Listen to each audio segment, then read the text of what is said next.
Bueno, el tema de hoy es patología pleural. Si hablamos nosotros de patología pleural, estamos hablando de lo más común dentro de una patología llamada tuberculosis. El derrame pleural o la patología pleural se cataloga o se divide o lo han separado con presencia de líquido, que llamamos derrame, presencia de aire, que llamamos neumotórax, presencia de pus, que llamamos piotórax, o presencia de sangre, que llamamos hemotórax. Pero también he visto un solo caso que los derrames pleurales masivos pueden conllevar a una fibrosis pleural, ¿no? Entonces está dentro de esta patología hay que considerar el engrosamiento pleural post derrame pleural masivo, pero es un derrame pleural tipo exudado. Si yo hablo de exudado, tiene que haber otro tipo que no es exudado y estamos hablando del trasudado. Muy bien. Si hablamos nosotros de derrame pleural, hay una sinonimia, ¿no? Muchos le dicen líquido en el pulmón, líquido en el tórax, líquido pleural, otros le llaman pleuresía, ¿no? Entonces, cualquiera de estos términos es aceptable. Entonces, ¿qué sucede en el derrame pleural? En el derrame pleural es una acumulación anormal de líquido, ¿no? Entre las capas de las membranas que recubren el pulmón y la cavidad torácica. Entonces es lo que se llama el espacio pleural, que es virtual y real a la vez. Entonces, eh, la mayoría habla de que no es una patología propia, sino el desequilibrio entre la formación de líquido y su reabsorción. La mayoría de veces es secundario a enfermedad pleural o pulmonar. Puede ser, pero puede ser causado por enfermedad extrapulmonar. Imaginemos una extrapulmonar, una sobrecarga hídrica, ¿no? Una insuficiencia cardíaca congestiva. Hablamos de una hipoproteinemia severa. Entonces hay acumulación de líquido sin que haya enfermedad propia de la pleura. Normalmente, esta sería la representación radiológica de un paciente con derrame. Entonces, el corazón tiene líquido que es sangre y se comporta de esta densidad. El hígado tiene sangre que se comporta como esta misma densidad líquida, ¿no? Pero miren este líquido que hay acá, o esta radiopacidad homogénea que me está obturando el ángulo costo diafragmático izquierdo. ¿Qué pasaría si no me obtura el ángulo costo diafragmático izquierdo? Quiere decir que estamos hablando de una densidad compatible con líquido, pero al no obturarme este ángulo, entonces yo digo que este líquido no está en pleura, podría ser un quiste. Entonces, siempre es bueno mirar el ángulo costo diafragmático. Otra de las cosas que hablamos en derrame pleural es la presencia de la curva de Daumaso. Aquí la podemos determinar muy bien, ¿no? Viene esto, entonces, y se arma acá. Hay otras placas en las cuales esta curva de Daumaso pues es bien bonita, ¿no? Bien detallada, pero acá no. Pero aquí en esta placa también podemos hablar en comparación con el lado derecho un infiltrado difuso, ¿no? Que no existe en el lado derecho. Hay una discreta desviación de la tráquea y del mediastino. Entonces puedo decir que este es un derrame pleural con desplazamiento de tráquea y mediastino contralateral. Si esto fuese masivo, sería una emergencia y el derrame pleural masivo me da una insuficiencia respiratoria, uno, por compromiso, ¿no?, del emitor correspondiente, por desplazamiento del mediastino, que en cierta forma me va a aplastar, comprimir, colapsar el pulmón sano y por lo tanto más insuficiencia respiratoria. Si yo pongo un tubo y dreno, entonces todo va a ir dentro de sus límites normales y la restauración o la pérdida de la insuficiencia respiratoria se va a ver en esos momentos una mejoría brutal, podríamos decir. La clínica. ¿Qué manifiesta un paciente con derrame pleural? Si es un derrame pleural, tiene que estar inflamado. Si está inflamado, va a dar dolor. Entonces, ¿qué es lo que sucede? Como dice acá, los síntomas son en gran medida dependientes del proceso subyacente causante del mismo. Los síntomas van a depender del grado de inflamación del dolor, de la pleura. Entonces, si hay inflamación, puede producir un dolor de costado. Muchos hablan de dolor de costado tipo puñalada, ¿no? Como si estuviesen introduciéndole una aguja a ese nivel. Ahora, del compromiso de la mecánica pulmonar, la presencia de líquido va a ser el pobre desplazamiento a la inspiración, a la toma de aire va a ser pobre y el ingreso de aire va a ser pobre. De las alteraciones del intercambio de gases, ahí también está el problema. Son tres problemas que vamos a visualizar y que nos pueden dar la sintomatología. Los hallazgos, dolor pleurítico, ¿no? De costado, tos no productiva, pero esta tos en estos pacientes, cuando el paciente tiene dolor pleurítico, es una tos que podemos calificar como del anciano. Es el anciano que tose, pero muy sutilmente, ¿no? ¿Por qué? Porque si es una tos fuerte, el dolor podría aumentar. Entonces, el paciente puede agarrarse de costado, ¿no? O doblarse para que no se expanda y el dolor sea más evidente. La disnea.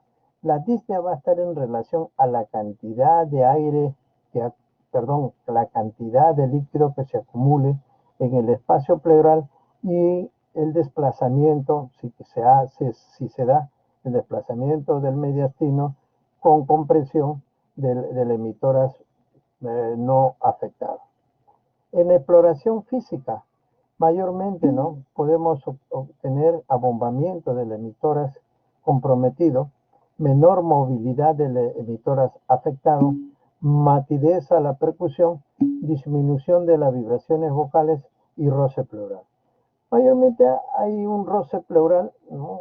Ese es el que produce el dolor. Una vez que empieza a llenarse o acumular líquido, este dolor y este roce desaparece y también nos habla de un roce pleural de retorno, ¿no? Ya nos habla de esas cosas mayormente, pero hay disminución de las vibraciones vocales, hay matidez, murmullo vesicular no existe, puede ser presencia del roce pleural. Por ejemplo, aquí podemos hablar de una radiopacidad tenue en todo el emitor del lado derecho y en los 2/3 inferiores del lado izquierdo, porque esta zona está mejor ventilada, ¿no? Se miren este color, esta densidad con la de acá. No es mujer porque no veo las glándulas mamarias y aquí tampoco, pero miren esta radio opacidad, como en tul, en tela de araña, en vidrio esmerilado, bueno, pero aquí hay la obturación del ángulo costodiafragmático derecho, por eso siempre es bueno comparar, ¿no? Comparar este ángulo con el este de acá. Entonces, este de acá sería la curva de Daumason, lo que estamos viendo en estos momentos. La patología pleural, hidrotoras, líquido, neumotoras, aire, hidroneumotoras, la combinación de esto, porque esto también puede existir, y mayormente esta combinación de hidroneumotoras, mayormente lo vemos en TB y en traumatismos torácicos, ¿no? Podemos, líquido y aire, entonces, pero si es un traumatismo torácico, más que pensar en líquido de TB, pensaríamos en líquido de sangre. Y la última, que solamente he visto un solo caso de engrosamiento pleural en un paciente diabético con derrame pleural masivo. ¿Qué exámenes auxiliares? Claro que el mejor examen que debemos de hacerlo es preguntar, ¿no? Ver cómo se inició antes, durante y después, ¿no? ¿Qué hizo? Si tenía dolor, ¿qué hizo? ¿Qué hizo o cuándo apareció la sensación de falta de aire? Pero este tipo de patología mayormente es en gente joven. Si es en gente adulta, mayores de 50, con factores de riesgo. Si es un derrame pleural, podemos pensar pues, que podría ser un NM con manifestación o con compromiso de pleura, por eso el acúmulo de líquido que se da a ese nivel. Normalmente el otro es el examen clínico, ¿no? Eso nos va a ayudar bastante. Y de apoyo, ¿no? Es de apoyo o nos auxilia, sería la radiografía de tórax, frontal y lateral.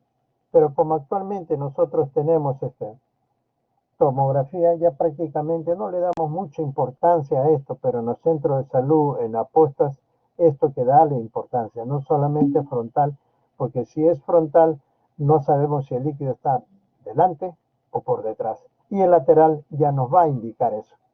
La tomografía es un lujo, ¿no? Nos va a dar con lujo de detalle la densidad, su presencia, si hay líquido loculado, si hay líquido en cavidad pleural y qué otra patología más podemos encontrar, ¿no? La eco de tórax se utiliza mayormente cuando la placa, vamos a pensar en la placa, vamos a verla, en esta placa, perdón, en esta placa. Entonces, acá, estamos hablando de la primera, segunda, tercera, cuarta, quinta y sexta costilla en la parte anterior. En la parte posterior sería primera, segunda, tercera, cuarta, quinta, ¿no? Sexta, séptima, octava y novena, ¿no? Prácticamente, si este es el hemidiafragma, acá percutimos, podemos entrar con la aguja y no sacar líquido. Entonces, al no sacar líquido, podemos triangular, ¿no?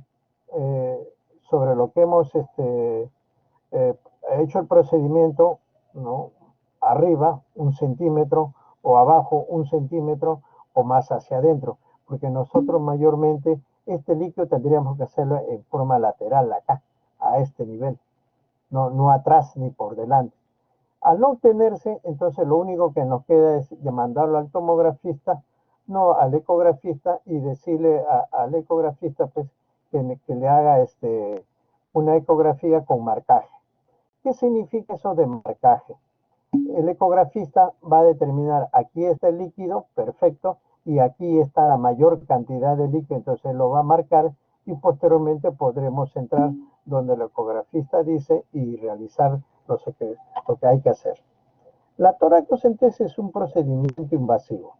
Últimamente, y eso es lo normal, hay que explicar al paciente qué significa una toracocentesis, qué significa la biopsia pleural, ¿no? Entonces, para que ellos firmen el consentimiento informado. Antiguamente, los trabajos de investigación que nosotros hacíamos a nivel internacional conjuntamente con el doctor Castro en el 2 de mayo, se hacía un consentimiento, ¿no?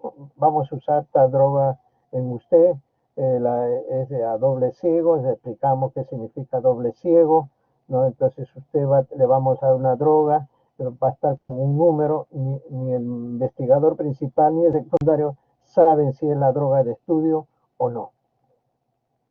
Esto, así todo el paciente firmaban, porque ya nos conocían y sabían, y saben pues que no vamos a jugar torcido.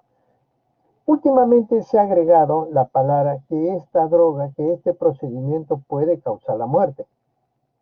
Entonces nosotros tuvimos problemas en nuestro trabajo de investigación a nivel internacional. De igual forma, la toracocentesis puede conllevar a una muerte, nunca he visto.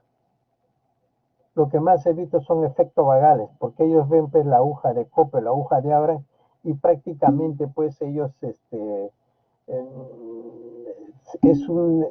prácticamente un lapicero común y corriente, ¿no? Faber-Castell, de esos transparentes, ¿no? A veces el grosor ese es el grosor de la aguja Abrax. La cope es un poquito más finita. Entonces explicarle cómo se hace, nosotros vamos a determinar el lugar, la anestesia que le vamos a poner y todas esas cosas. Y una vez obtenido el líquido hay que analizarlo, ¿no? Pero pensando en qué patología. Y la biopsia ya se encarga en sí el patólogo. Este es otro derrame. Prácticamente la tráquea está central, podemos hablar de un discreto desplazamiento del mediastino y miren el derrame, ¿no? Esta es la curva de Daumaso que se da al no haber desplazamiento de tráquea, al no haber desplazamiento del mediastino. Entonces nosotros hablamos de un derrame pleural probablemente maligno al no haber desplazamiento. ¿Por qué? Porque toda esta zona ya podría estar infiltrada de ganglios y eso es lo que hace que el mediastino no se desplace. Entonces, de hecho, este es un derrame, tiene que ser maligno, tiene que ser un color rojo vinoso, ¿no? Tipo ese vino Borgoña, entonces semiseco, ¿no? Y ahí tiene que salir así. Puede ser también color amarillo citrino, está entre la Inca Kola y está entre la Fanta, ¿no? Entonces ya uno se da por la experiencia. Miren que en realidad no podemos visualizar el hemidiafragma del lado derecho como aquí lo vemos en el lado izquierdo, porque prácticamente esto es líquido y el hígado contiene líquido llamado sangre. Aquí hay sí, también tráquea central, miren el botón de la aorta cómo está y gran desplazamiento de esto. Esta es la cantidad de líquido que está en este momento en esta placa. Esto ya es una tomografía y es un lujo, ¿no? Este es el callado de la aorta, ¿no? Aunque es la aorta descendente, falta el callado y esta es la arteria pulmonar. Miren la cantidad de líquido que hay y este sería el pulmón que está colapsado mayormente, ¿no? Aquí este sería el esófago, ¿no? La aorta descendente, lo que estamos visualizando nosotros. O sea, una tomografía en un derrame es un lujo. Aquí este es otro corte, parece que fue un niño, pero en realidad es corazón, grandes vasos y miren la cantidad de líquido que hay y la densidad y el aspecto del hígado que tiene este lado mayormente. Entonces aquí no hay pierde, todo esto vendría a ser la curva de Daumaso. Aquí es un derrame pues con gran desplazamiento de la tráquea y gran desplazamiento del mediastino y es un derrame pleural pues masivo. Entonces normalmente aquí ponemos tubo para el drenaje, pero no hay que olvidarnos, no es cuestión de poner el tubo para, sino tratar de sacar muestras para llegar a un buen estudio y a un buen diagnóstico. Aquí también podemos observar, este es un derrame, ¿no? En tercio inferior del lado derecho con obturación del ángulo costodiafragmático, lo vemos con lujo de detalle la curva de Daumaso, ¿no? Entonces, el líquido pleural mayormente está pues en este espacio pleural que es virtual, pero al final de cuentas es real. Entonces hay fuerzas como la presión pleural que jala líquido hacia su interior, ¿no? De la presión hidrostática con 30 que mete líquido al interior. Entonces se van sumando y al final de cuentas queda 1 centímetro, lo cual es para lubricar este espacio y que las pleuras al rozarse no duelan porque ya están lubricadas. Y al final de cuentas es un desbalance entre el ingreso y el egreso. El movimiento de líquido de las hojas parietal y visceral está determinada por la ecuación de Starling del transporte de líquido y por el drenaje linfático, lo que permite la entrada y salida de líquido y proteínas en forma balanceada para mantener un volumen y concentración constante de proteínas.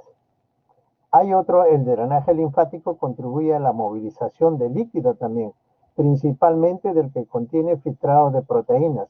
A partir de los vasos sanguíneos de la pleura parietal ingresa un filtrado bajo de proteínas, el cual sale por los estomas pleurales.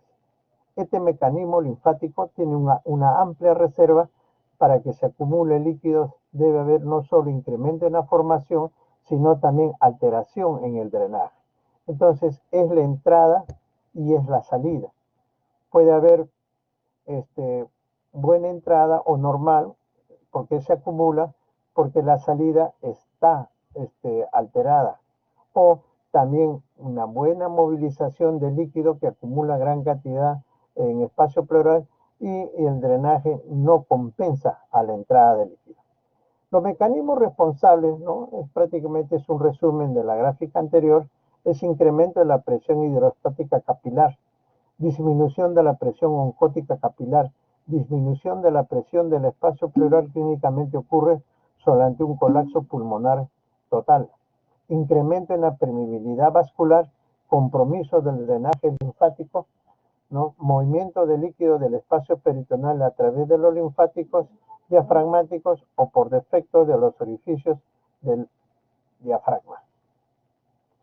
La clasificación del derrame, trasudado, exudado. El trasudado es un filtrado de plasma que resulta del aumento de la presión hidrostática o de la alteración de la permeabilidad capilar. Ejemplo, insuficiencia cardíaca congestiva, síndrome nefrótico, cirrosis y condición de sobrecarga hídrica. No hay afectación directa de la pleura. Entonces, podemos decir que este es un líquido pobre en proteínas. A diferencia del exudado, que es un líquido rico en proteínas resultante de una inflamación local o por falla en la eliminación de proteínas por los linfocitos o ambos mecanismos. Hay compromiso de la pleura. Por ejemplo, infecciones TBC, colágenopatía y neoplasia.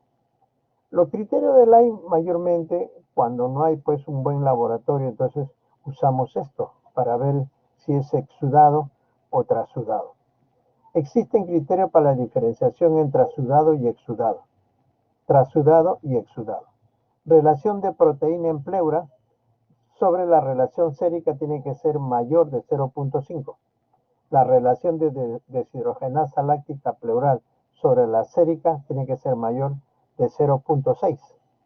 Y la deshidrogenasa láctica pleural tiene que ser mayor de los 2/3 de la deshidrogenasa sérica, al menos 1, para decir que esto es un exudado. El líquido que se ha llevado a examinar, que sea 1, para determinar que es un líquido rico en proteínas. Estos criterios tienen significancia diagnóstica, con una sensibilidad del 98% y una especificidad del 77%. Aquí vemos pues es una combinación, ¿no? Un nivel, ¿no?, bien determinado, no hay trama, no hay infiltrado, no hay absolutamente nada. Entonces yo puedo decir que este es un neumotórax y esta es la cantidad de líquido. Por lo tanto es un hidroneumotórax. Miren el corazón grande que tiene, ¿no? Ahí lo está bien dibujadito. Y hay un infiltrado subclavicular del lado izquierdo tipo inflamatorio. Este podría ser tuberculosis. Podría ser. Entonces, ¿qué haríamos? Todos los análisis correspondientes para determinar bien ante qué estamos trabajando. Muchos me decían que no habían visto derrames bilaterales. El primer derrame bilateral que vi fue en una paciente de 89 años de edad con antecedente de CEA de mama operada y que había recibido ya tratamiento oncológico. Vino por derrame pleural bilateral. Entonces, la pregunta: si la primera causa de derrame pleural en nuestro país es TB, ¿cuál de las dos es TB? Porque una de ellas podría ser metástasis de la CEA de mama en esa zona, o ambas podrían ser derrame. Entonces, ¿qué hacer? Porque es fácil, yo te hinco acá, te hago la pleura acá y te hago la pleura acá. Aguanta, pues, un momentito, precise usted qué es lo que tiene que hacer mayormente, ¿no? Entonces, el asunto es, ¿este es TB o es TB más metástasis de NM? ¿Qué actitud tomamos? Si es, por ejemplo, un cáncer de mama del lado izquierdo, aquí pues le tomaríamos nosotros ADA, citoquímico y PAP en líquido pleural. La biopsia, ¿dónde la hacemos? Entonces, igual forma acá, ¿no? Dos frascos, ¿no? Uno frasco de derrame pleural izquierdo, derrame pleural derecho y una sola biopsia. Entonces uno escoge. Nosotros lo hicimos del lado derecho y el lado derecho nos salió infiltrado, presencia de células atípicas. Asumimos que podría ser metástasis tanto en el lado izquierdo como en el lado derecho, pero sí se ve casos de derrame pleural bilateral. Aquí, este es un paciente que vino de selva, ¿no? En la cual vino con esta patología. Entonces, este es prácticamente, pues, el ángulo postdiafragmático está obturado, pero no hay la famosa curva de Daumason, ¿no? Tendría que estar. Entonces, este es un líquido pleural, ¿no? Loculado. Entonces, en vez de hacerlo por detrás, la toracocentesis y toda esa cosa, le hicimos en la parte lateral, en la línea axilar media. Entramos y vemos a este nivel, ¿no? Entonces, ahí nos guiamos, pues, de la primera costilla, segunda costilla, anterior, ¿no? 3, 4 y 5. Buscamos las 3, 4 y entramos a ese nivel. Lo que se observó fue una presencia de líquido, pero tipo piotórax. Ese líquido se mandó a, a examinar. Prácticamente el ADA no nos iba a servir porque estaba infectado, podía salir por encima de 100, es decir, el citoquímico y presencia de BK. El BK fue 3 cruces, entonces un pío tórax tipo tuberculoso.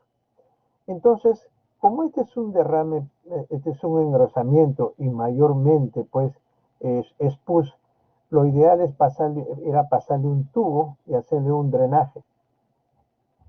Miren bien el espacio que hay entre el derrame loculado o piotórax loculado y la costilla y la columna vertebral, porque lo que hicimos nosotros fue entrar con una aguja gruesa, ¿no? Lo más bajo posible, que sería acá.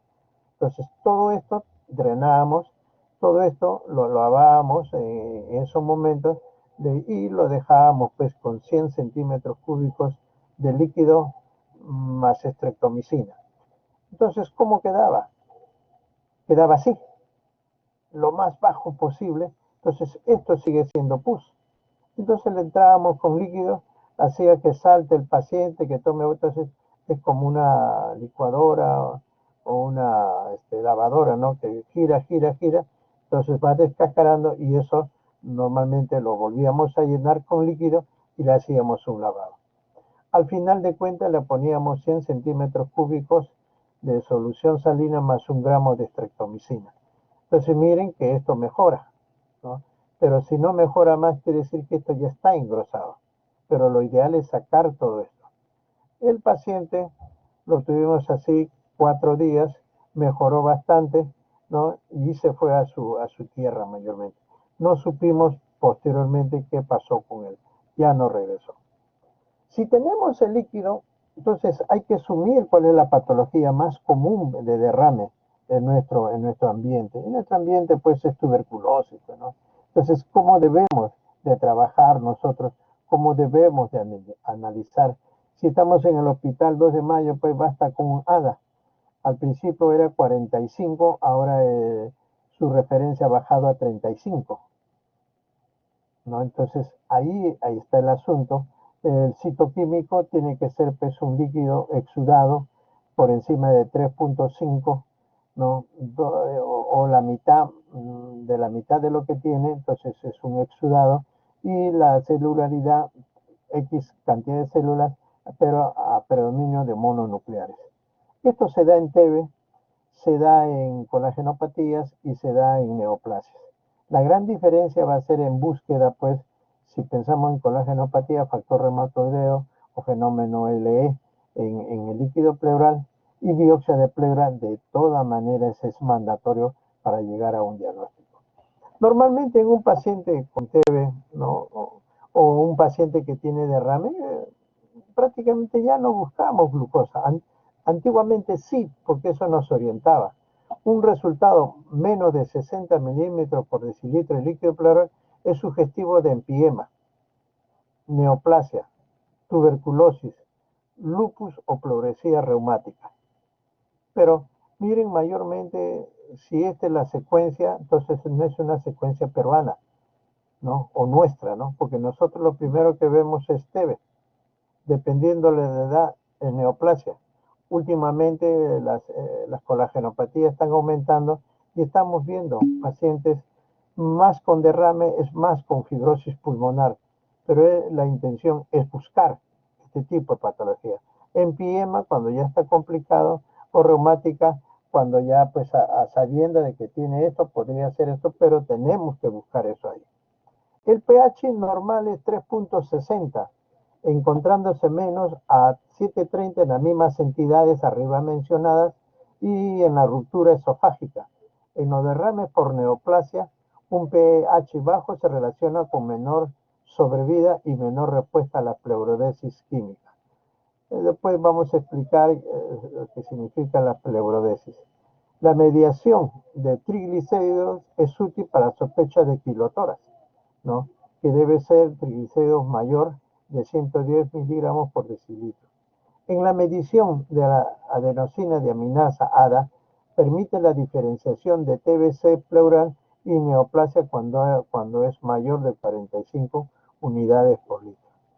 Un alumno de la Cayetano Heredia lo apoyamos para hacer un estudio de investigación para su graduación entre el ADA, la biopsia de pleura y el citoquímico. Entonces, yo estoy hablando de 10 años, podría hacerse un nuevo trabajo para ver si la relación se guarda o no.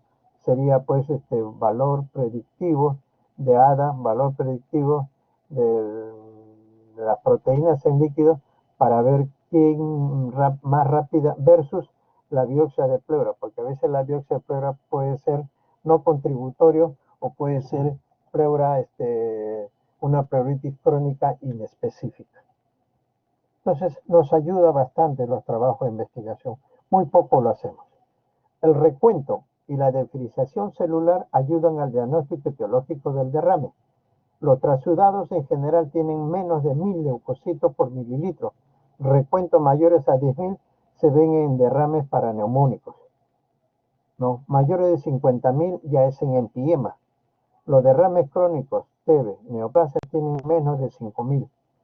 La linfocitosis es indicativa de TB, neoplasia, linfoma, sarcoidosis y pleuresía reumática mayormente. ¿No? Se encuentra a predominio neutrofílico en neumonía, embolia y pancreatitis.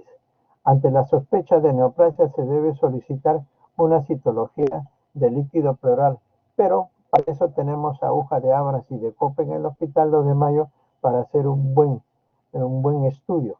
Normalmente a veces sacamos músculo, pero el músculo es un color marrón oscuro. Y el derrame, más que derrame, más la biopsia de pleura, ¿no? La que sacamos de la biopsia parietal, tiene un color cremoso mayormente. Entonces, si es color cremoso opaco, entonces es pleura. Pero si es marrón oscuro, es músculo. Y por demás llevar. Claro que a veces, una vez mandamos puro músculo y el residente, ¿no? Se lo estamos entrenando, a regañadientes acepté que se mande esta muestra al patólogo porque ahí yo tengo que firmarlo y ya sabía que se iban desde la chacota, ¿no? Porque el doctor Cerrillo que trabaja con nosotros, cuando le entregamos este músculo, él pone primeramente, nos llama, oye, entonces, Gustavo, le decimos, Gustavo, el resultado de nuestra biopsia es Mr. Atlas. ¿Cómo que Mr. Atlas? Puro músculo. Entonces, amigos somos. Pero en esta que mandó el residente, todo ese músculo estaba infiltrado con células atípicas. Es la única que yo he visto, ¿no?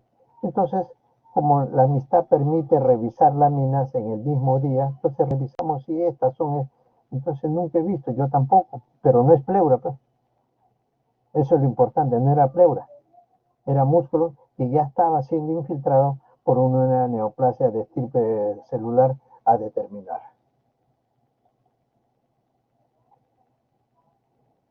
A ver, ¿quién daría el diagnóstico acá?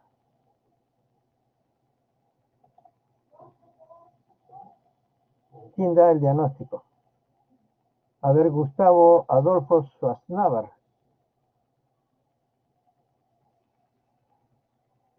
¿Existe? ¿No existe? Doctor, ¿me escucha ahora? ¿Aló? Sí. ¿Qué diagnóstico darías? Un derrame pleural masivo de la emisora derecha. Ya, no hay problema. A ver, una dama. Uh, Katy Beatriz.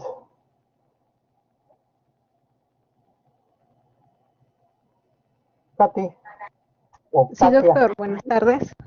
Oh, hijita, ¿qué diagnóstico de frente?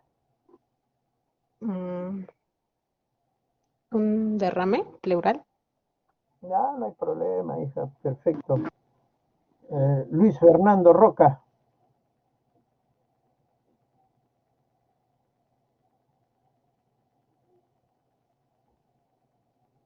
Luis Fernando. María Fernanda.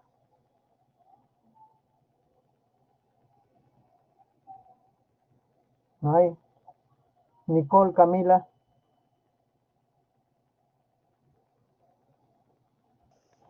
Doctor, Acá Exxon Aarón dice paquipleuritis. ¿Por qué Exxon es paquipleuritis?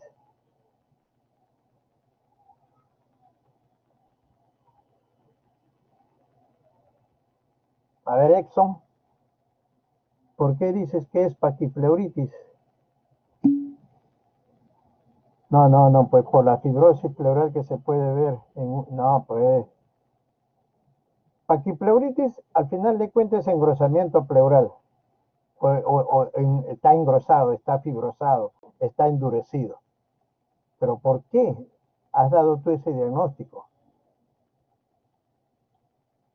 La recomendación es siempre ver si es derrame, cómo está, ¿no? Hay una radiopacidad basal en el lado derecho. No veo curva de Daumaso, podría ser un engrosamiento porque la imagen es así. ¿Cómo está la tráquea? La tráquea, mire, está jalada para acá. ¿Dónde está el botón de la aorta? Bueno, se ve acá. Y miren, no creo que esto sea su corazón, ¿no? Y miren el tamaño del emitoras del lado izquierdo, que siempre es más pequeño o asemeja menos volumen que el lado derecho en una placa frontal. Este es sí un engrosamiento pleural. Este es el caso del paciente diabético que hizo derrame pleural masivo y al final nos dejó esta placa, un engrosamiento. Ocultatoriamente acá no pasaba, había matidez, pero miren la tráquea. Siempre observen bien, ¿no? No se lancen en el diagnóstico, mejor es describirla y ya el profesor o los alumnos, si algún momento van a hacerse docentes, profe, entonces, ¿qué cosa es? No, ese es el asunto. Este es el engrosamiento, este es el único caso de derrame pleural en un paciente diabético que yo he visto, engrosamiento, ¿no? Más parece como que si fuese una telectasia del lóbulo medio y lóbulo inferior, porque me jala la tráquea ipsilateral y me trae el mediastino ipsilateral, con el antecedente de derrame, engrosamiento pleural. Acá. Aquí prácticamente lo que nosotros vemos, podemos decir una elevación del hemidiafragma, ¿no? Por hígado crecido. Pero lo que interesa en este caso es pues la historia clínica. La historia clínica, este era un joven, 22 años de edad, que venía por disnea. Dentro de la disnea te había tenido dolor pleurítico lateral del lado derecho. Entonces la clínica era de derrame. Pero yo no veo pues la obturación, ¿no? Ni tampoco veo pues líquido y la presencia de la curva de Daumaso. No la veo. Lo que sí hay es una buena radiopacidad que me asemeja como que me estuviesen elevando el hemidiafragma del lado derecho. Entonces, esto lo consideramos como un derrame subpulmonar. Y efectivamente, le entramos acá y sacamos líquido amarillo citrino, e hicimos la biopsia y la biopsia fue pues de tuberculosis. Es otra forma, son imágenes radiológicas que son pues sacadas de los años de servicio que uno tiene mayormente en el hospital. Una de las cosas que me interesó, ¿no? Es el mesotelioma. El mesotelioma es una patología pleural maligna. No hay tratamiento mayormente en estos casos, ¿no? Se confunden corrientemente con los tumores pulmonares en la radiografía. ¿Por qué? Por derrame pleural. Pero este derrame pleural tiene ciertas características. La presencia de un derrame, engrosamiento generalizado o una calcificación solo señalan vías de investigación más que diagnóstica. Es así, un derrame pleural me dice, no, oye, tienes un derrame, investiga pues cuál podría ser el diagnóstico. El 95% de los pacientes con neoplasia que invade la pleura, el tumor será metastásico, alrededor del 40% procedente del pulmón, 20% de la mama, 10% de un linfoma y 25% de toda una variedad que ustedes quieran. Esto deja una incidencia alrededor del 5% para neoplasias primitivas de la pleura, incluido el mesotelioma, ¿no? Entonces, se está haciendo mucho más frecuente en el mundo industrializado donde se usa el amianto, que se ha multiplicado su utilización. Es un tumor que se origina en las células planas, origen mesodérmico, que revisten la superficie de las membranas, de las membranas serosas, pleura, pericardio y peritoneo. Puede aparecer en cualquier edad y en cualquier sexo, pero más del 50% se encuentra entre pacientes 40 y 60 años a predominio de los varones. Entonces, esta es la forma, ¿no? Ustedes lo pueden leer tranquilo. Este es el mesotelioma solitario, mesotelioma, lesión cuando es más central, ¿no? Los diagnósticos.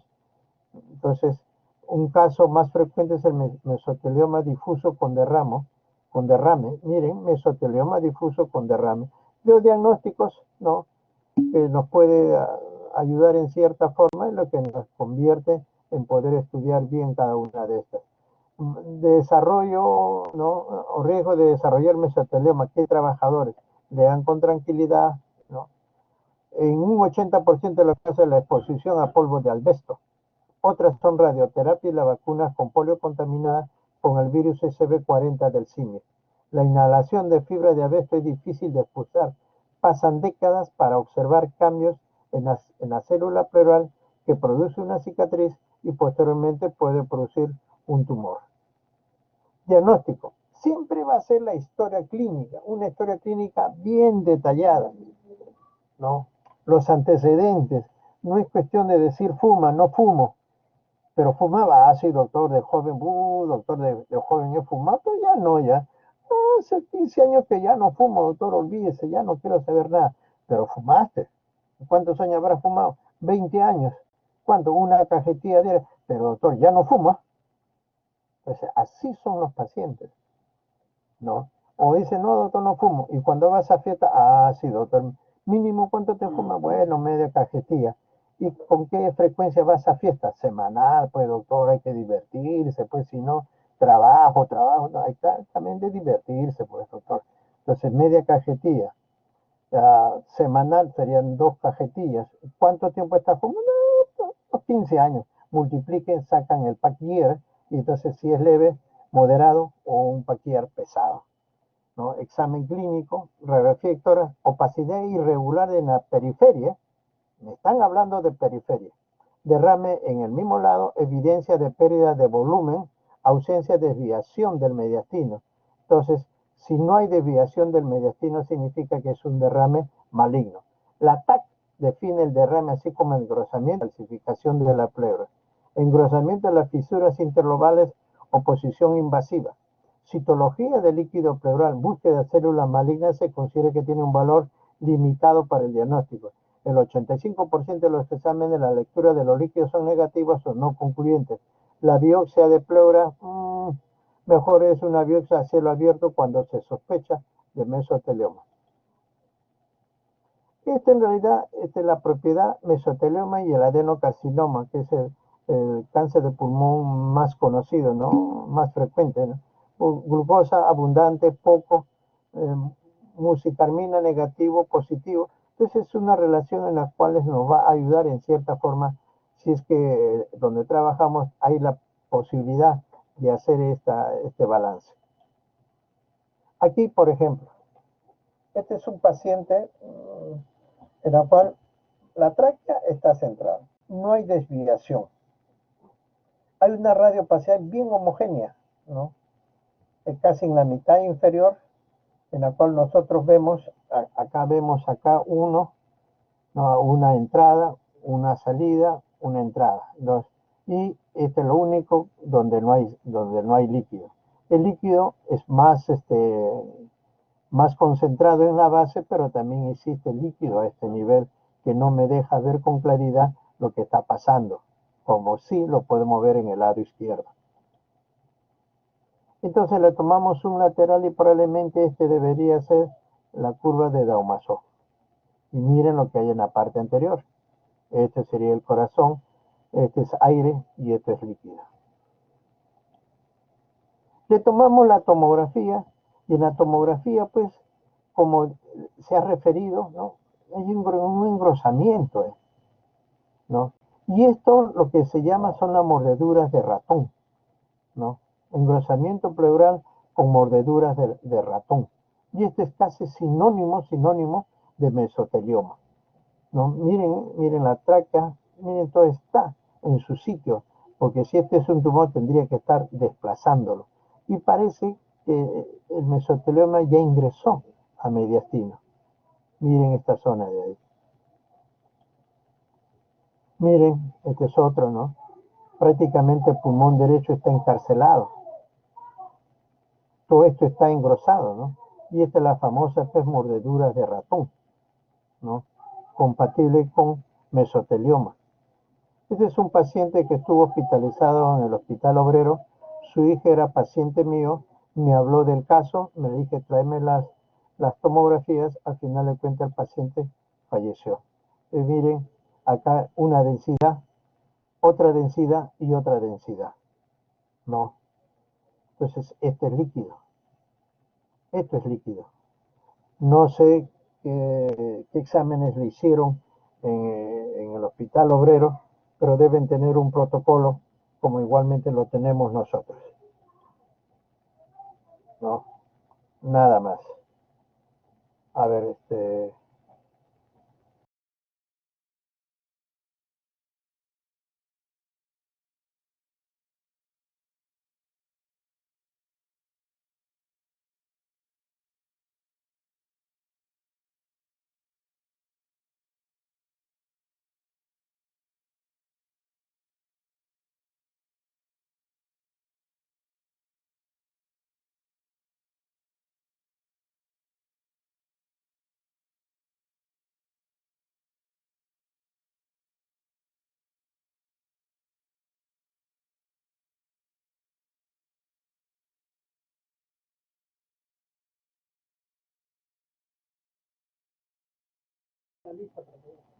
muchachos, por favor, 3 minutos, voy a remojar la garganta.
Aló,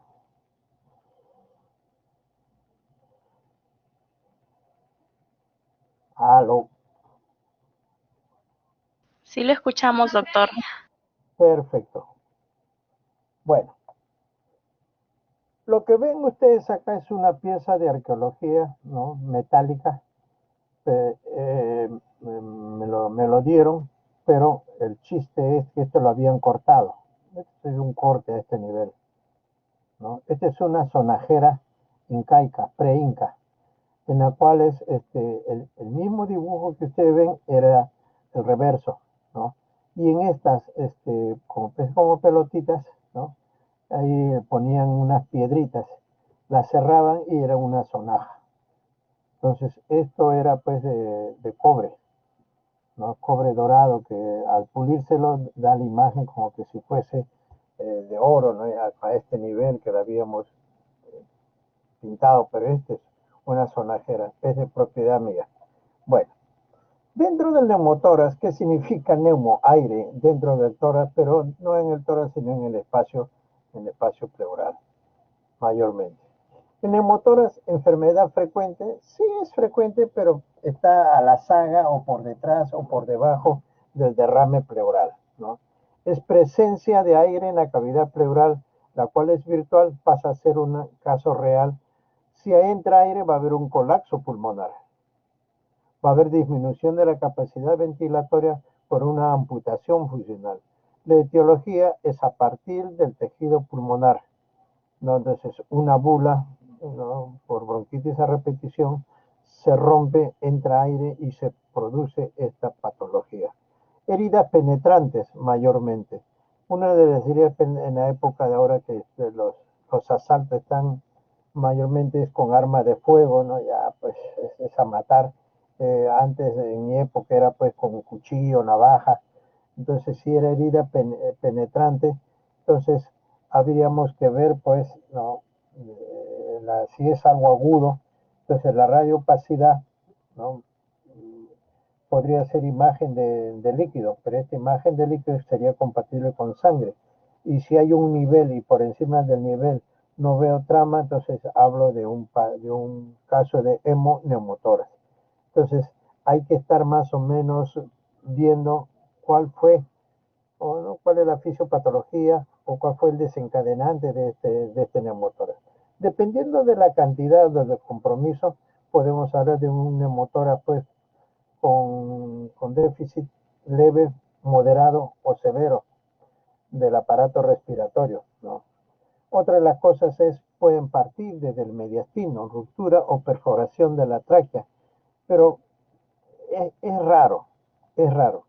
Con perforación del esófago, ¿no? Sí, he visto casos, no tengo dos casos en los cuales pues, el paciente no colabora y el endoscopista fuerza la entrada, produjo un desgarro y el paciente mayormente pues vienen por dolor de garganta o vienen porque siente como si hubiesen unas burbujas a nivel del cuello.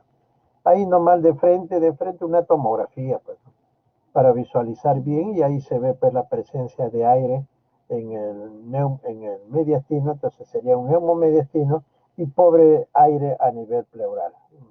Y eso se verá conforme vayamos avanzando. Esto miren ustedes el emisoras del lado izquierdo, ¿no? Hay trama, ¿no? Aquí hay trama y esto. En el lado derecho mayormente es una radiolucidez. Miren en la base y comparen con el lado izquierdo, ¿no? Y aquí hay una imagen, ¿no? Que entra aquí, sale aquí, entra aquí y luego hace todo esto. Este es el colapso pulmonar. Pero aquí podemos hablar que no hay desviación de la tráquea, no hay desviación del mediastino, entonces podemos decir que este es un neumotórax isotensivo, iso de igual, tensivo de igual tensión, afuera como adentro. Porque si este fuese un neumotórax hipertensivo, tráquea y mediastino estarían bien desviados contralateral, ¿no? Entonces la insuficiencia respiratoria sería mayor porque esto deja trabajar, ¿no? Deja trabajar mayormente. Dentro del neumotórax, ¿cuál es la clasificación o quién lo produce? Iatrogénico. Pospunción transtorácica, no mayormente pues cuando había fractura costal, traumatólogos y hacían una infiltración en el foco de la fractura para que no duela o si hubiese fisura, entraban más de la cuenta y podrían producir un neumotórax mayormente. Antiguamente era diagnóstico. Había una máquina que yo llegué a conocerla, es parte del museo que existe en el 2 de mayo, en la cual se inyectaba aire en la cavidad pleural para diagnóstico de masa, patología mediastinal, pero es parte de la historia. Esta máquina todavía existe en el 2 de mayo y está operativa. Terapéutico en el tratamiento de la TB. Entonces, se dice que normalmente hacían colapso del pulmón, entonces neumotórax, y el pulmón se colapsaba y así más o menos se podría tratar la tuberculosis, pero es también parte de la historia, mayormente, ¿no? Traumático, ¿no? Cerrado, un barotrauma en ventilación mecánica, abierto por heridas penetrantes, en asaltos mayormente, traumatismo torácicos, accidentes de tránsito. Habitualmente el abierto o el cerrado puede acompañarse de hemorragia, entonces ya cambia su denominación a un hemoneumotórax mayormente. El espontáneo es el que más comúnmente nosotros vemos dentro del hospital. Aquí, por ejemplo, ¿no? ¿Qué nos llama la atención? Entonces es cuestión de mirar, ¿no? Aquí, libre, la misma radioopacidad, ¿no? La misma radioopacidad, pero aquí vemos una radiolucidez que es más evidente en región apical y en esta zona en relación al lado derecho, ¿no? Esta radiolucidez es más mejor, usemos ese término inadecuado en relación a él. Si nosotros nos acercamos y tratamos de ver dónde está ese neumotórax, vemos una línea acá, ¿no? Pero aquí está pues colindante con en la base o en la parte inferior de esta costilla, ¿no? Entonces nos seguimos aquí, vemos bien finito, ¿no? Bien finito, acá, y acá desaparece. Entonces, este sería pues el colapso pulmonar, que podríamos catalogar hasta de un 5 o 10%, porque esto debería terminar acá. Ya no lo distingo porque acá se pierde mayormente. Entonces, es un neumotórax del 10% que no necesita hospitalización ni necesita drenaje, normalmente reposo absoluto. Neumotórax espontáneo es el más frecuente. Se da en ausencia de factores antes mencionados, frecuente en los trastornos de tejido conectivo, síndrome de Marfan, en la enfermedad de Ehlers-Danlos, primario, es idiopático, también recibe el nombre de juvenil o criptogénico. No sabemos cuál es la causa, se da en la juventud y no sabemos quién lo produce. No existe patología previa conocida. Se da entre los 20 y 40 años de edad, en predominio en varones, va a seleccionar ampolla subpleural preexistente, mayormente. Secundario, existe base lesional pulmonar previamente conocida o es el primer signo de la enfermedad desconocida, enfisema, tuberculosis, asma, fibrosis, etcétera, etcétera. Se da en mayores de 50 años de edad. Normalmente, según la época, nosotros, por ejemplo, en la época de la neumocistosis, actualmente neumocitis gerovesis, nosotros llegamos a diagnosticar neumocistosis en un paciente que había hecho neumotórax espontáneo, ¿no? Entonces es raro, no se ha publicado, es que no estamos acostumbrados a publicar. Claro que internacionalmente debe haber publicación, sí, pero también es bueno tener nuestra casística propia y nuestros casos propios. La patogenia. Entonces, mayormente es las oscilaciones amplias y súbitas de la presión intrapulmonar, acompañadas de aumento en la gradiente de presión a través de la superficie pleural, el isotensivo, iso igual tensión, hipertensivo, en la cual ya esa es una emergencia, ¿no? Trastorno funcional, neumotórax pequeño puede ser mínimo, como lo hemos observado, o neumotórax mayor, donde hay perfusión reducida, cortocircuito causa hipoxemia arterial, vasoconstricción compensada que desvía la perfusión hacia el otro pulmón que está bien ventilado. La mortalidad, 33%. Pero nosotros que hemos tenido casos de neumotórax hipertensivo, la mortalidad es, pongámosle un 5%, y eso yo diría 0%. En este caso, ¿no? En este caso nosotros vemos pues un infiltrado difuso en la mitad superior del emitora derecho, tráquea desviada, ¿no? ¿no? Y mediastino desviada hacia el lado izquierdo, signo de la carpa, lo cualmente me dice pues que este ha tenido tuberculosis. De igual forma, ¿no? De igual forma un infiltrado que no se ve, y miren, esto sería parte del colapso pulmonar, todo esto de acá, ¿no? Aquí parece que hubiese un pequeño derrame, porque esto al romperse puede sangrar y esto me puede dar la obturación, ¿no? Aquí se ve muy libre. Entonces, mi radiolucidez, este sería el omóplato, ¿no? Debería estar fuera. Entonces, este es un neumotórax. Este es un neumotórax más o menos hasta del 50, 60, 70%, diría yo, en el lado izquierdo, pero el mecanismo de la compresión del pulmón supuestamente sano, que también ha afectado, me va a quitar la ventilación perfusión, y va a haber más disney en este paso. Entonces, la solución, ponerle un tubo, expandir, y esto también va a regresar a su sitio. Neumotórax espontáneo, la clínica es un dolor agudo, puntada de costado, manifestaciones vegetativas, sudor, taquicardia, palidez, ¿no? Insuficiencia respiratoria, y dependiendo del grado del compromiso de la ventilación perfusión podemos encontrar hasta cianosis mayormente. Entonces nosotros hemos tenido motivo de neumotórax en pacientes que han tenido TB, se ponen a jugar, hacen una chalaca, caen mal, caen como una papa, y al día siguiente vienen por dolor de espalda y sensación de falta de aire. El diagnóstico es exploración física. Si hay aire, tiene que ser timpánico. No vamos a escuchar ni entrada ni salida del aire. En la radiografía de tórax, en inspiración forzada, para maniobra, para evidenciar neumotórax inadvertido o pocos importantes. Entonces, esta forma me aumenta, ¿no? Entonces podemos precisar neumotórax del 5 o 10%.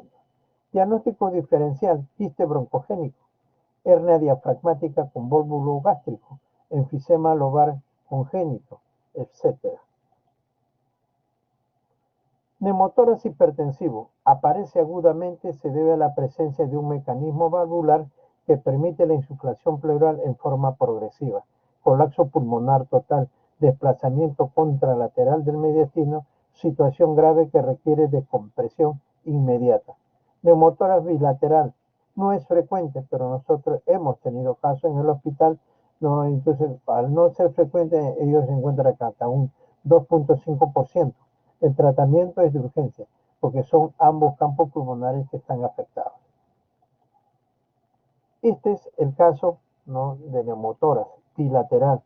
Miren ustedes esta imagen de acá, ¿no? Este límite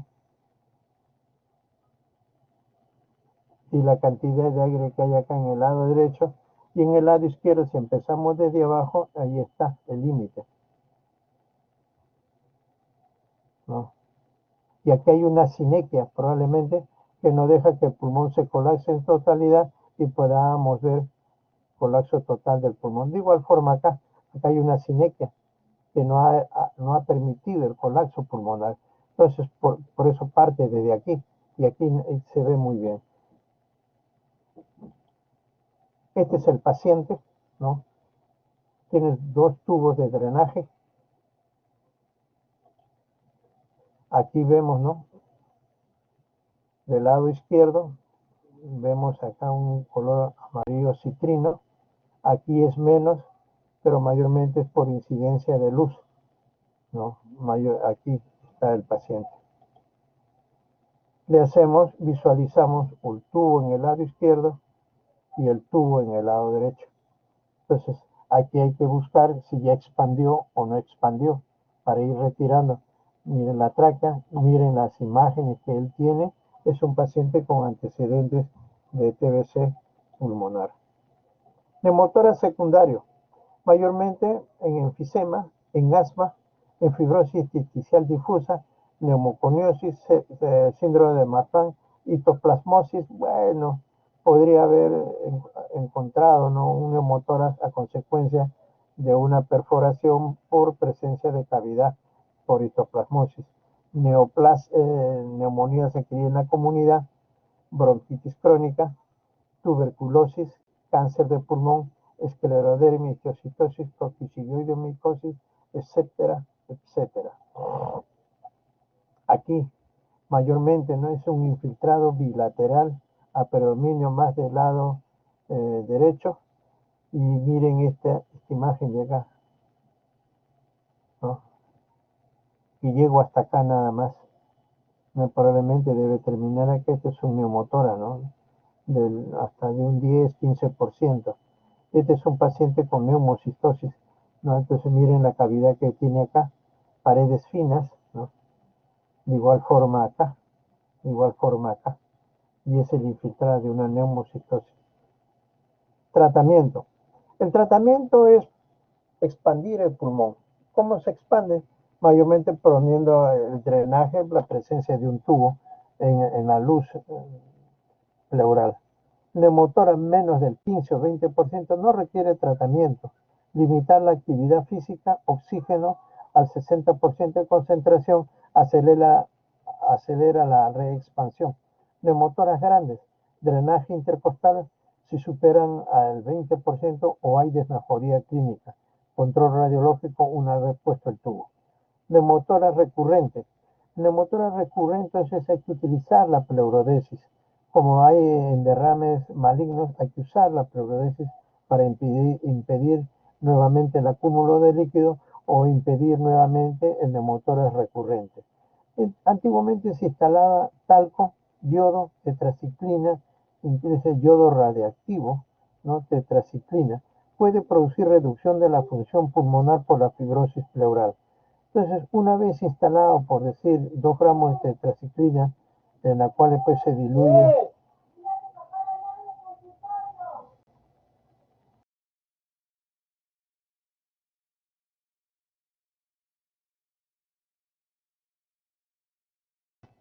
¿no? Entonces, entramos y actualmente se usa con yodopolidona, se usa con silocaína porque produce mucha irritación.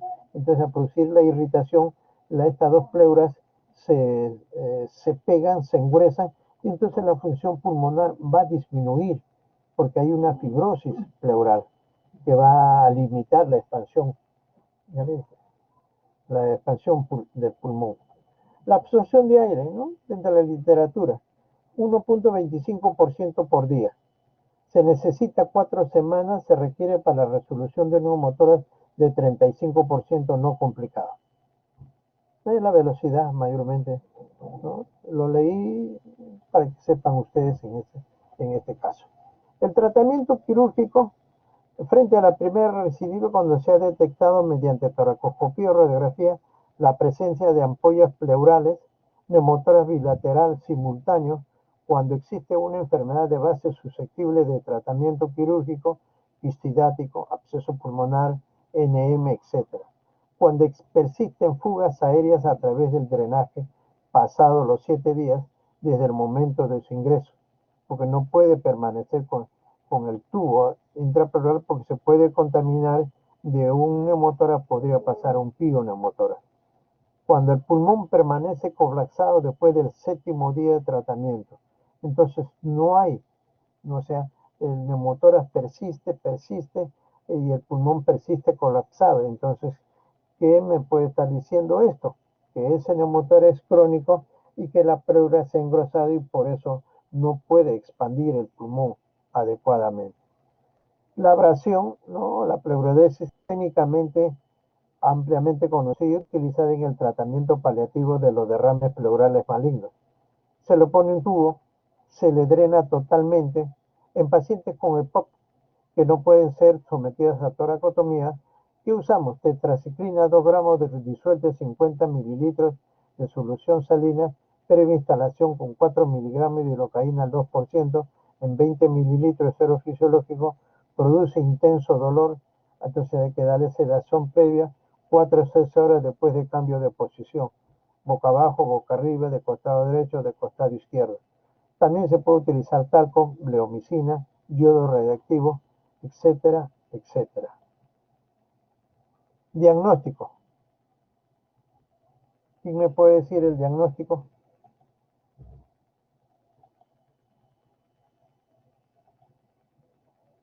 A ver, Celeste Regalado Arenas.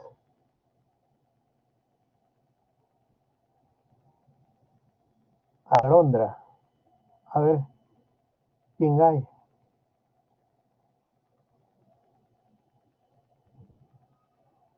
Pamela, Alexandra. No hay. Marco Bruno Muñante. No hay nadie. Cata, Cati, ¿dónde está? Se fue. Carla Selene Tineo. No está. Jean-Pierre Richard Miguel. Jean-Pierre Richard Miguel Rojas. No hay. Diana Sofía. Doctor, ¿me escucha? Sí. Bueno, yo pienso que el diagnóstico es un neumotórax, monitor izquierdo. Se ve, no hay Diagnóstico. claridad. Así de frente. ¿O quiere describir la placa? Ah, bueno, creo que es lo más resaltante que puedo ver, ¿no? La hiperclaridad en el pulmón izquierdo. Ya, ¿cuál sería tu diagnóstico? Disculpe. Sí, ¿cuál sería tu diagnóstico? Bueno, sería un neumotórax Amor, izquierdo. ya. Cristal, Cristal, Blanca Vera Pérez. Sí, doctor. Tu diagnóstico, Blanquita, ¿cuál sería? Creo que también sería un neumotórax izquierdo debido a que no se ve la trama broncovascular y parece que la tráquea está desplazada hacia el lado derecho. Ya. ¿Y dónde está el pulmón? No se ve el muñón. Debería verse un muñón, ¿no? Pero no se puede ver, Porque, pero hay una radiotransferencia muy característica y grande. porque al final de cuentas, si es un neumotórax, ¿dónde está el pulmón? Tiene que haber un colapso pulmonar. La historia es este es un paciente de 18 años, de 18, sí, ¿de qué años era esta placa? Está bien antigua, será unos 20 años atrás. Es un paciente, normalmente el servicio de neumología, hacíamos y dábamos certificado broncopulmonar de pacientes no TB. Este chico creo que terminó la secundaria y estaba postulando a la escuela de oficiales de la FAP. Antecedentes, niega todo, ¿no? Le tomamos un fotorrey es una placa pequeña más o menos de 15 centímetros, 10 centímetros por 5. Y vimos lo que estamos observando, porque esta es una placa estándar. Este chico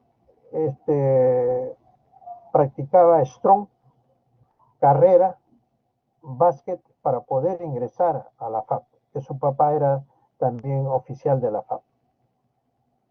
Entonces, llama la atención esa radiolucidez casi en la totalidad del emitórax izquierdo. Vemos que la tráquea está desviada, el mediastino está desviada, pero la pregunta que nos hicimos allá, ¿pero dónde está el pulmón? Porque ese neumotórax tiene que haber un colapso pulmonar. Y llama la atención que el ángulo costodiafragmático no está. Debería haber entrado el aire acá, porque en realidad es separación de pleura visceral con pleura parietal. Pero aquí está ocupado. Y aquí hay como un engrosamiento. Mala suerte que cualquiera de ustedes, y yo le daría la razón, que podría ser el hemidiafragma. Pero no lo veo porque en realidad pues viene desde acá y hace esto, ¿no? Y acá hay doble línea, una y otra línea, o doble límite. Entonces hicimos una junta en el hospital, todavía trabajaba con nosotros el doctor Peralta, sigue vivo, y él nos dijo que este es un quiste broncogénico gigante. Y quisimos que lo operen en el Hospital 2 de Mayo para, ¿cómo se llama?, documentar este caso. Porque ahí quien nos va a dar la razón sería el cirujano de tórax, ¿no? Entonces el papá no quiso y se lo llevó al hospital de la FAP. No sabemos más nada de este joven. No. Miren, por eso es bueno ver, porque si verdad este es aire, sí es aire, pero ¿dónde está el pulmón? Como en la primera o la segunda diapositiva, ¿no? Donde es un neumotórax con colapso total del pulmón derecho sin desviación de mediastino, ¿no? Es un neumotórax isotensivo. Entonces, ¿cómo pudo este chico de 18 años hacer todo lo que hacía para poder ingresar a la FAP? Tenía un metro 85, creo, me acuerdo, 1,90 m, ¿no?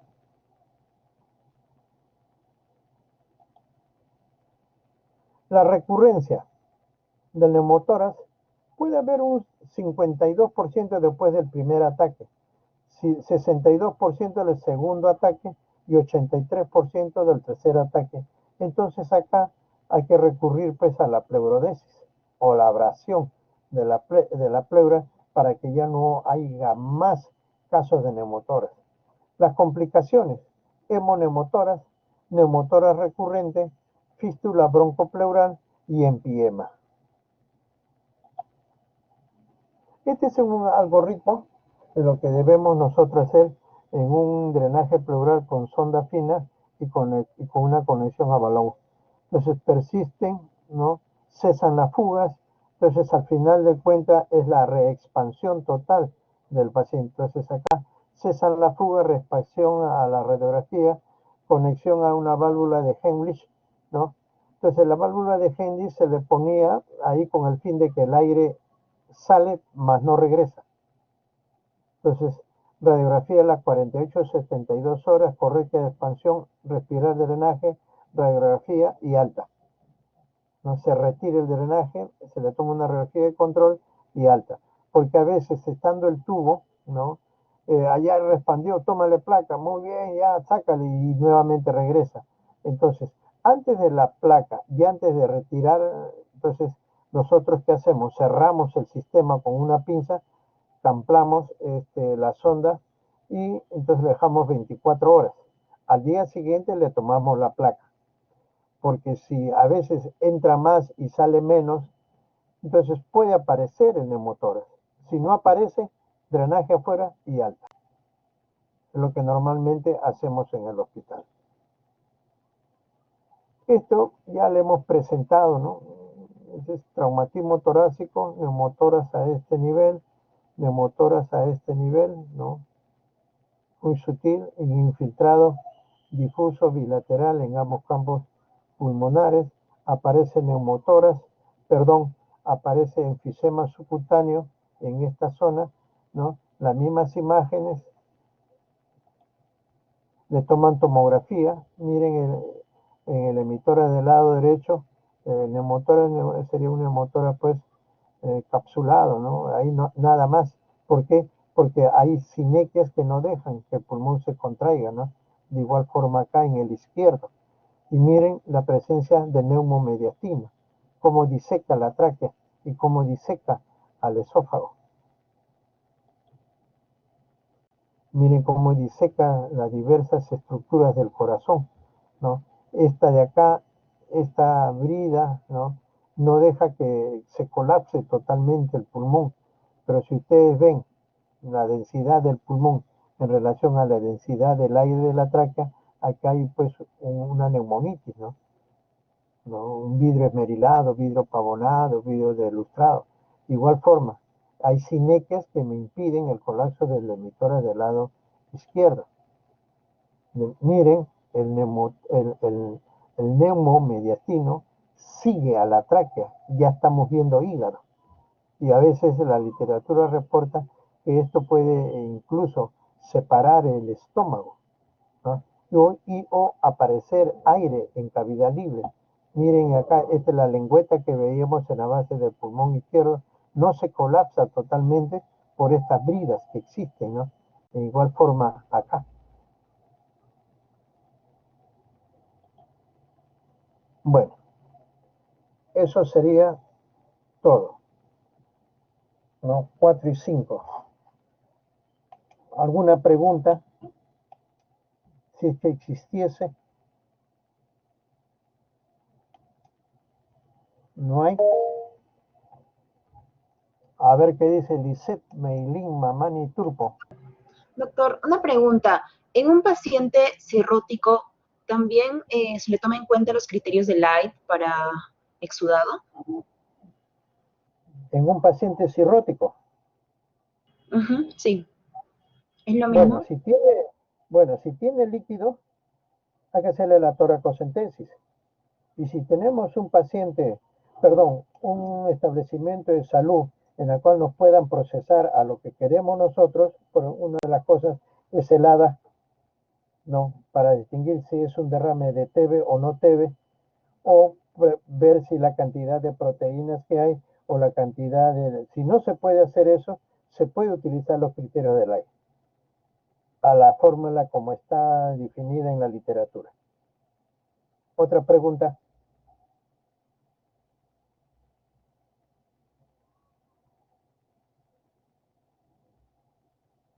No hay. 1, 2, 3. Nos vemos el día de mañana, creo. Ya, hasta luego. Gracias.